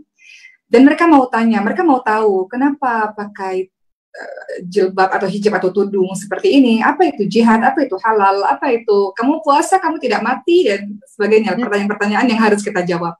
Dan kita tidak bisa menjawab, kalau sesama Islam mungkin kita bisa jawab mengeluarkan dalil-dalil Al-Quran atau Sunnah, itu lebih mudah dipahami. Tapi kalau seperti ini kan kita harus menjelaskan dengan sesuatu yang kira-kira bisa diterima logik oleh teman-teman dan muslim. Akhirnya Oki berpikir anak-anak sekolah ini seperti apa cara Oki untuk memahamkan mereka mengenai perkara hijab. Pada akhirnya kita tengok ada candy, ada permen, orang Indonesia kata permen, ada candy. Oki ambil candy itu, satu Oki buka, satu masih tertutup lagi. Jadi Oki pegang seperti ini. Setelah itu Oki buka candy yang masih terbungkus dengan bungkusnya lah dengan tutupnya, dengan candy yang sudah terbuka. Oki tanya satu persatu kepada anak-anak di sekolah tersebut, itu sekolah high school. Jadi ketika Oki tanya, kalian semua akan pilih yang mana, candy yang mana, yang tertutup atau yang sudah terbuka seperti ini. Kemudian mereka semua mengatakan, saya mau pilih candy yang tertutup ini, saya mau pilih candy yang tertutup. Kenapa? Kita tanya seperti itu, mereka jawab, ini lebih bersih untuk kami, ini lebih sehat, ini lebih bagus untuk kami. Kami tak mau yang candy yang terbuka ini, kotor, dan kena-kena yang lain-lain. Apalagi kamu sudah menyentuhnya, sudah memegangnya. Kami tidak mau yang ini, kami mau yang bersih. Jadi Oki kata, you have already answered your own question. Kamu sudah jawab pertanyaan kamu sendiri. That's hijab. Ini adalah hijab bagi para muslimah. Bahwa sebenarnya hijab membuat para muslimah ini terjaga, suci, bersih, seperti itu. Jadi mereka kata, oh oke, I got it. Mereka kata macam itu. Jadi aku pikir, dengan cara seperti ini lebih mudah dipahami. Akhirnya pengalaman Oki seperti itu, Oki jadikan itu sebagai dialog. Oki syuting beberapa bulan yang lalu, 2 bulan lalu Oki ada syuting di Belanda. Oki katakan pada director, boleh tak saya ubah skrip? Saya nak masukkan dialog Candy inilah dalam skrip film ini untuk menjelaskan perkara hijab. Dia kata, oke, lakukan apa saja yang menurut kamu bagus. Jadi Oki berbahagia karena Oki diberikan kebebasan untuk menentukan skenario skrip apa yang Oki nak cakap perkara Islam ini. Jadi sesuatu yang mencabar juga lah. Menarik. Ya, menarik. Masa anak saya, masa tu Atika dah darjah 3, kan dia pakai hijab di sekolah. Kawan-kawan dia dalam kelas tu dia seorang Muslim, kemudian seorang 2 macam tu lah. Kawan-kawan selalu tanya, kenapa kamu pakai tudung? Sebab sama-sama kanak-kanak kan, masih di sekolah rendah. Kenapa Atika kamu pakai tudung? Kamu tak ada rambut je. Bagi mereka sangka kenapa orang Islam pakai tudung sebab buruk. Maksudnya rambut orang Islam ni teruk, jadi diorang kena sorok. Kemudian rambut orang Islam, dia kata anak saya ni Atika ni kamu botak, sebab itu kamu tutup, kamu tak ada rambut. Dia bayangkan orang Islam ni tak cantik. Kemudian satu hari saya kata, okey, sekarang Atika kumpulkan sama perempuan saja. Jangan ada budak lelaki, sebab dia masih kanak-kanak. Jadi kita kata Atika buka masa tu untuk kawan-kawan Atika saja tengok. Kemudian dia buatlah, maksudnya dalam bilik ada tempat tertutup. Lepas tu dia kata, saya ada rambut sehingga. Kemudian anak-anak mak saya tu kata, wah, kerana rambut kamu sangat cantik, sebab itu kamu tutup ya. Kamu ada, subhanallah. Oh, baru kami tahu rupanya orang Islam ini dia ada rambut yang sangat cantik, dan kamu simpan, sebab itu kamu kekal cantik. Macam tu. Selepas itu kawan-kawan dia cakap, oh Atika bukan ni, Atika ada sangat nice hair, beautiful hair, tapi sebab ia sangat special, jadi bukan semua orang boleh tengok, kami je boleh tengok. Macam tu. Lagi-lagi subhanallah, di situlah maksudnya ada keadaan-keadaan yang kita gunakan logik akal. Yang tadi tu Kak Oki, bila ada yang Mak Saleh tanya, kenapa musim panas kamu pakai macam ni juga? Saya kata, kamu nak keluar rumah, kamu pakai apa sebagai protection daripada matahari? Memang saya tengok Mak Saleh kalau kan Oki biasa tengok, dia akan pakai lotion penuh satu badan. Sebab kalau di Australia kan di sana apa kita panggil awan tu nipis. Jadi di sana kanser kulit sangat tinggi. Antara kanser paling tinggi adalah kanser kulit. Sebab itu protection diorang ni. Kemudian saya jawab, agama saya dah siap cover. Dan memang cover yang paling terbaik adalah baju sebenarnya. Maksudnya Atra ni lebih baik daripada kain ni sendiri, lebih baik daripada lotion tu sendiri. Jadi saya cuma perlu pakai lotion tangan dan muka saja untuk protect. Yang lain semua dah ni. Dia kata betul juga. Lepas tu yang kedua, saya tanya juga bulan bila winter dia orang akan pakai semua nampak muka saja. Kan sarung tangan pun pakai sebab negatif 4 memang sejuk sangat kan. Tapi kami orang Islam, kami cuma tambah kot saja. Yang lain semua kami dah tutup. Jadi saya kata pakaian kami ini sesuai untuk semua musim. Tapi kamu perlu tukar setiap musim fashion. Tapi kami stay saja, cuma tambah sikit-sikit saja. Dia kata, ya betul lah, pakaian kamu ni memang sesuai dari segi logik akal.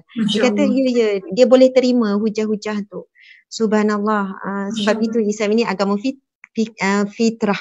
Pakaian kita juga adalah pakaian fitrah, sebenarnya keperluan dari sudut rohani, fizikal, maruah semua kan. Betul. Kalau kita bahas perkara tudung nih, perkara hijab nih, ini memang betul lah bagian juga dari perjuangan. Tidak mudah kita meninggalkan dulu, walaupun tak berhijab juga memerlukan perjuangan juga untuk bisa sampai seperti ini. Tapi kalau kita ingatlah firman-firman Allah kata yudunina alaihinna min jalabibihinna dzalika adna ifrahna fala yu'tain. kita pasang jilbab ke seluruh tubuh supaya kita lebih mudah dikenal sehingga kita tidak diganggu. Jadi apa-apa yang Allah perintahkan, kalau kita cinta kepada Allah dan Rasulnya, kalau kita tahu, kalau kita belajar, maka kita akan ikut. Kenapa orang tak ikut? Sebab dia tak. Kenapa orang tak cinta? Sebab tak kenal, sebab tak tahu, sebab tak belajar. Jadi hari ini sama-sama lah Oki pun belajar juga, lebih harus terus banyak baca, banyak menuntut ilmu supaya apa-apa yang kita lakukan ini kita istiqamah. Kadang kita ini futur, iman kita turun nih, kita malas-malas sebab tak tahu keutamaan kan, sebab tak tahu apa maksud Allah di sebaliknya. Tapi kalau kita belajar terus, kita cinta insyaAllah. Subhanallah. Oki, minta maaf sikit lagi. Saya nak tanya Oki. Tadi Oki sebut dulu Oki tak berhijab. Betul. Maksudnya masa tu saya sebenarnya lupa permulaan Oki dulu berlakon. Macam mana? Boleh cerita? Betul. Jadi macam ni Ustazah, mohon izin untuk cerita sedikit tentang pengalaman hidup Oki. Oki dan keluarga ni bukan dari keluarga agama. Maksudnya bukan dari keluarga pondok pesantren. Kami sekolah umum semua. Oki pun sekolah umum. Walaupun memang kami sholat 5 waktu, kami baca Al-Quran, kami kerjakan perkara-perkara wajib lah sebagai seorang muslim. Tapi kami tak belajar fokus perkara agama dalam sekolah formal. Kemudian seseorang bisa berubah karena banyak hal, teman-teman sekalian. Seseorang bisa berubah karena ada kejadian sedih dalam hidupnya, sehingga dia merasa dia memerlukan pertolongan yang maha besar, supaya dia tidak merasa seorang diri. Atau seseorang bisa berubah karena dia terlalu gembira dalam hidupnya, dia rasa apalagi yang saya cari, saya rasa hampa. Akhirnya dia menemukan Allah. Atau seseorang bisa berubah karena pertemanan, dia berteman dengan orang-orang yang salih, akhirnya dia ikut menjadi salih. Atau dia berubah karena belajar, karena ilmu. Karena berada di majelis ilmu, maka dia berubah. Nah, untuk case Oki adalah Oki berubah hijrah itu, maknanya hijrah adalah pakai tudung lah, tapi sholat memang semua sudah dilakukan sejak kecil. Oki berubah, berhijrah memakai tudung di usia 16 tahun. Oh, 16 tahun. Baru 16 tahun. Kenapa? Karena kejadian sedih dalam kehidupan. Jadi dokter mengatakan ibu Oki terkena penyakit autoimun pemphigus vulgaris, penyakit kulit langka yang semuanya melepuh. Jadi macam orang terkena habis terbakar, melepuh dia basah kan? Nah, seperti itu penyakit ibu Oki. Jadi kalau ibu Oki pakai baju, mau dilepas, bajunya tidak bisa dilepas karena bajunya akan melekat pada kulit. Lengket pada kulit. Atau kalau ibu kita pakai baju berbaring di atas katil, tidak bisa bangun karena kulitnya menempel di atas katil tersebut. Jadi penyakit yang mengerikan kalau kita lihat langsung. Penyakit kulit berbeda dengan penyakit lain. Kalau penyakit lain mungkin kita tak tengok mengerikannya, tapi penyakit kulit kita boleh tengok dan tidak ada seorang pun yang mau dan berani mendekat. Coba kita ingat penyakit Nabi Ayub alaihissalam, kaumnya meninggalkan Nabi Ayub alaihissalam. Jadi ibu Oki pun macam itu juga, melepuh semuanya, kuku-kukunya lepas, melepuh sampai kepala, lepas itu lidah terbelah, lidah pun juga macam-macam lah. Jadi itu mengerikan dalam kehidupan. Berapa? Ya? Umur ibu masa tu? Umur ibu sekarang 56 tahun sekarang. Masa tu berapa ya? Tak tahu, tak ingat lah. Mungkin. Okay. Jadi ibu punya penyakit 40 tahunan lebih lah ya, 41-an lah. Ibu punya penyakit yang seperti itu, yang manusia biasa. Jadi ada rasa down, depresi, ya. Sebab orang pun tak nak berdekatan dengan Ibu Oki. Jadi Ibu Oki dan keluarga tinggal di Batam tadinya, Ustazah Asma. Setelah itu Ibu Oki ke Jakarta untuk mendapatkan pengobatan di Jakarta. Kami ini bukan orang kaya, Ustazah. Jadi untuk berobat pun tak bisa memberikan pengobatan terbaik lah. Jadi Ibu Oki itu kena masuk dalam ruang isolasi, ruang yang seorang diri, yang khas untuk beliau saja, tapi kami tak ada uang. Jadi Ibu Oki dimasukkan ke satu bilik yang banyak sekali pasien-pasien di sana. Dan semua pasien tak nak dengan kehadiran Ibu Oki, mereka takut. Dan Oki pun memahami ketakutan mereka. Seluruh keluarga, papa, adik-adik, semuanya ada di Batam. Oki dan Ibu di Jakarta. Oki merawat Ibu di Jakarta sekitar 3-4 bulan di Jakarta, di rumah sakit, di hospital. Dan kami menyaksikan berbagai macam kematian di hospital tersebut. Berbagai macam kesedihan di hospital itu.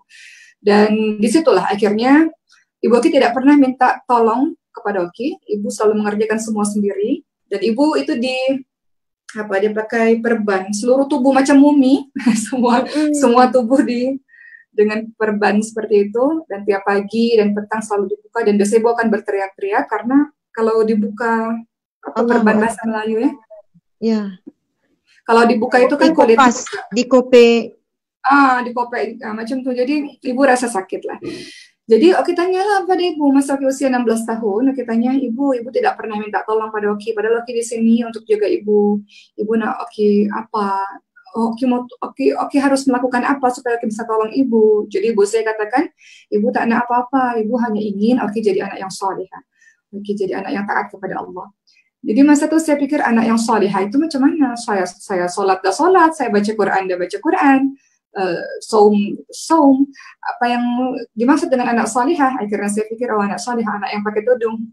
Akhirnya setiap hari saya menangis di musola di lantai atas hospital, karena kita mungkin menangis depan ibu karena ibu sudah sakit. Oki harus selalu ceria dan selalu tersenyum depan ibu, jadi menangis dengan Allah saja. Jadi masa 3-4 bulan di hospital tuh menangis kepada Allah, dan hari itu Oki tak tahu agama banyak, Ustazah. Oki hanya tahu yang wajib-wajib saja, tak tahu agama secara mendalam. Tapi Oki nak jadi anak baik. Oki ingin agar doa Oki didengar oleh Allah supaya ibu sembuh. Jadi hanya punya satu hijab, satu tudung. Oki kata Bismillahirrahmanirrahim, ya Allah saya berhijrah ya Allah. Dengan tudung ini semoga saya jadi anak yang baik, dan saya berdoa Engkau kabulkan doa saya agar ibu saya sembuh. Dari situ cabaran banyak. Tapi setelah dari situ minta terus kepada Allah agar bersemangat untuk terus belajar, memahami agama Allah ini sampai hari ini. Okey, subhanallah. Sangat satu penyakit yang jarang kita dengar. Berapa lama mak Oki sakit, ibu sakit? Penyakit itu dokter kata tak bisa sembuh. Jadi sampai hari ini pun sakit juga. Tapi insya Allah, macam mana nak jelaskannya? Jadi macam penyakit lupus, kadang dia ada, kadang tak ada, tapi ada seumur hidup. Seperti itu. Tapi jadi, yang dahsyatnya, yang sakit teruknya ketika itulah. Ya, ketika itu, betul. Sekarang masih sakit tapi tak sedahsyat. Sekarang ibu boleh beraktivitas secara normal, boleh, tapi ya insya Allah Allah sembuhkan insya Allah. Subhanallah. Alhamdulillah. Jadi Oki memang selepas itu Oki terus belajar agama, maksudnya masuk universiti memang terus ambil pengajian agama.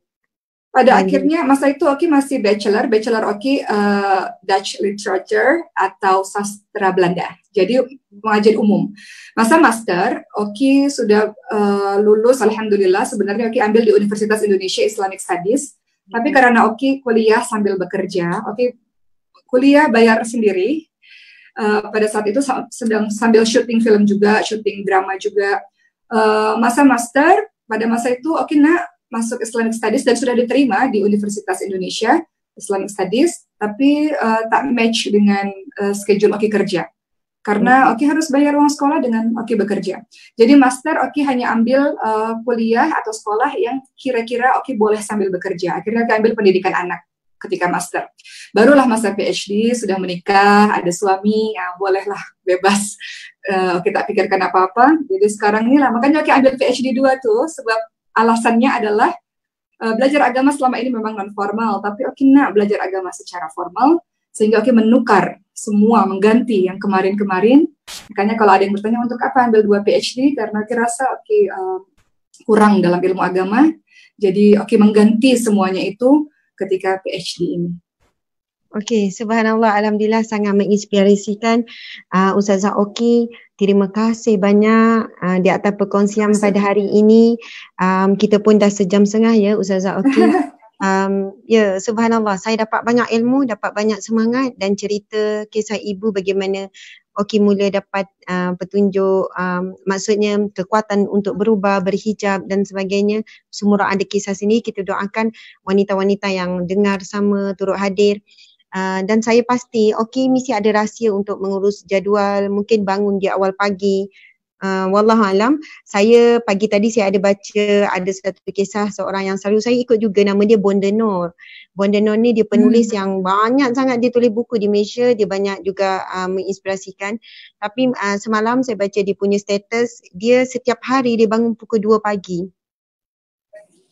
setiap hari dia akan bangun pukul 2 pagi. Saya kan kalau dalam fikiran saya 4 pagi tu dah awal. Maksudnya kita masuk subuh pukul 6. Maksudnya kalau mampu 2 jam sebelum subuh. Tapi dia bangun subhanallah maksudnya 4, 5, 6, 2. Maksudnya dia bangun 4 jam awal. 4 jam awal sebelum subuh. Akhirnya saya macam saya tersentak, saya tersedar. Orang yang berjaya itu kan adalah orang yang memulakan hari berjaya memulakan hari dengan lebih awal. Betul. Jadi sesiapa pun sebenarnya boleh berjaya dalam apa juga kita buat, tak mestinya belajar PhD ke apa ke. Ibu-ibu kalaulah kita ubah kita bangun seperti mana sunnah Nabi, itu dah kejayaan yang besar dalam hidup kita. Kalau bangun awal pagi kan kita boleh buat banyak kerja, kita tak menangguh kerja, selesaikan banyak, ilham Allah banyak. Jadi insya-Allah kita kalau nak menjadi ibu yang berjaya, isteri yang berjaya, apa pun dalam skop masing-masing, kita perlu tu bunyi suara anak Oki ya. Dia orang dah datang. Okey. InsyaAllah mudah-mudahan kita berjaya ubah rutin. Saya pun nak belajar pada Oki yang akan datang supaya macam mana manage masa dan sebagainya insya-Allah. Masa itu jadi barakah insya-Allah ya. Amin. Jadi Oki, terima kasih. Ada kata-kata akhir daripada Oki insya-Allah? Apa ya kata-kata akhir Oki? Oki itu selalu merasa bahwa selalu dekat perjumpaan dengan Allah Subhanahu Wa Taala. Jadi Oki selalu ingin meminta maaf kepada teman-teman sekalian. Mungkin dalam perkataan atau perbuatan kadang sengaja atau kadang mungkin Oki tidak sengaja, Oki tidak tahu. Oki minta maaf dan nanti kalau Oki kalau Oki kembali kepada Allah Subhanahu Wa Taala, tolong atau teman-teman masuk syurga. Dan tolong katakan kepada Allah bahwa kita pernah ada dalam percakapan yang seperti ini, membahas ayat-ayat Allah, membahas sejarah-sejarah Islam. Jadi minta tolong kepada kawan-kawan sekalian untuk bawa juga sama-sama ke syurga Allah, insya-Allah. Allah akbar, subhanallah. Okey, sama ya, kita saling tolong menolong di dunia, di mahsyar sampai sama-sama amin. Allah akbar. Itu memang ada disebut dalam hadis Nabi kan. Maksudnya seorang sahabat Nabi sallallahu alaihi wasallam bersabda, sesungguhnya di mahsyar kelak Allah SWT berfirman kepada manusia, seorang manusia berkata, ya Allah, dia adalah sahabatku di dunia dahulu, pernah solat bersamaku, puasa bersamaku, haji bersamaku. Lalu Allah perintahkan, tariklah sahabatmu itu untuk masuk ke syurga.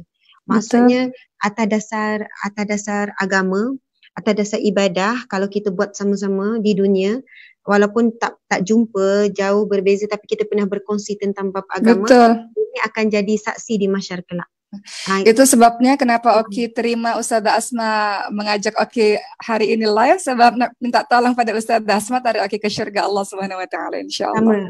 Saya pun minta tolong Oki dan sahabat-sahabat semua yang ada sama, insya-Allah kita saling tarik menarik masuk ke syurga Allah. Pertemuan kita pagi ini disaksikan Allah, disaksikan malaikat, yang kita pernah duduk pada satu masa walaupun di tempat yang berbeza untuk sama-sama mengenal Allah, mengenal Rasulullah dan mencintai agama ini. Alhamdulillah. Kami mohon maaf daripada semua sahabat. Kalau ada salah-salah, saya juga minta maaf pada Oki, minta maaf daripada semua pernah mengecilkan hati, berkata kasar dan sebagainya. Allahu Akbar.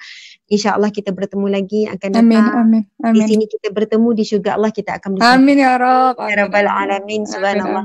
Sekian daripada kami, daripada saya Oki, daripada Oki juga, dengan kalimah wabila taufiq wal hidayah. Assalamualaikum warahmatullahi wabarakatuh. Waalaikumsalam warahmatullahi wabarakatuh.